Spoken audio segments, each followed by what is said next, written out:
Assalamualaikum warahmatullahi wabarakatuh.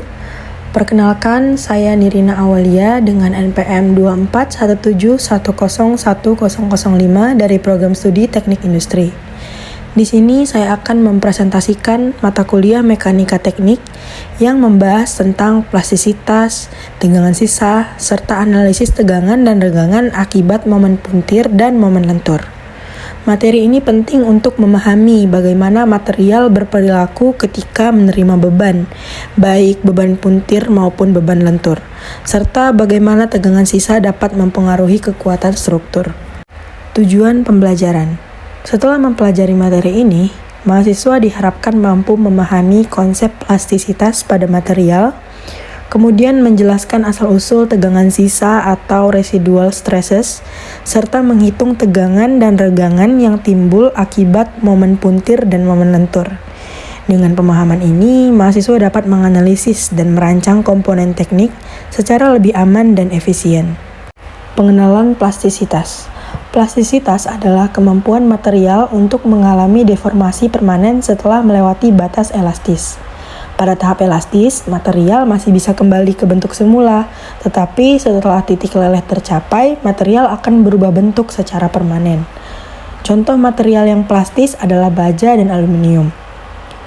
Perilaku ini dapat dilihat pada diagram tegangan-regangan, di mana titik leleh menjadi batas antara elastis dan plastis. Tegangan sisa atau residual stresses. Tegangan sisa adalah tegangan yang tetap ada di dalam material meskipun beban luar sudah dihilangkan.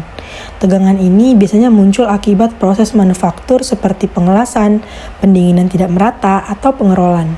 Selain itu, juga dapat disebabkan oleh deformasi plastis lokal. Tegangan sisa bisa memberikan efek positif, misalnya meningkatkan kekuatan melalui proses sud pinning, tetapi juga bisa menimbulkan masalah seperti retak atau deformasi yang tidak diinginkan. Oleh karena itu, tegangan sisa perlu dipahami dan dikendalikan. Tegangan sisa atau residual stresses biasanya diukur dengan beberapa metode umum, seperti X-ray diffraction dan juga hole drilling. Tegangan dan regangan akibat momen puntir. Momen puntir adalah gaya yang menyebabkan batang berputar terhadap sumbunya. Ketika sebuah poros menerima momen puntir, timbul tegangan geser yang besarnya sebanding dengan momen puntir dan jarak dari sumbu.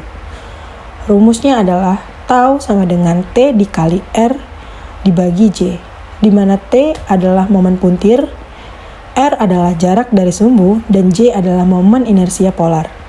Selain itu, puntir juga menimbulkan regangan sudut yang dapat dihitung dengan theta sama dengan T dikali L dibagi G dikali C, di mana L adalah panjang batang dan G adalah modulus geser. Konsep ini banyak digunakan pada poros transmisi dan pegas puntir. Tegangan dan regangan akibat momen lentur. Momen lentur adalah gaya yang menyebabkan batang melengkung. Ketika sebuah balok menerima momen lentur, timbul tegangan normal yang besarnya sebanding dengan momen lentur dan jarak dari sumbu netral. Rumusnya adalah sigma sama dengan M dikali Y dibagi I, di mana M adalah momen lentur, Y adalah jarak dari sumbu netral, dan I adalah momen inersia penampang. Regangan akibat lentur dapat dihitung dengan epsilon sama dengan Y dibagi rho, di mana rho adalah jari-jari kelengkungan. Prinsip ini digunakan dalam desain balok jembatan dan rangka mesin. Kesimpulan, plastisitas menjelaskan kemampuan material untuk berubah bentuk secara permanen.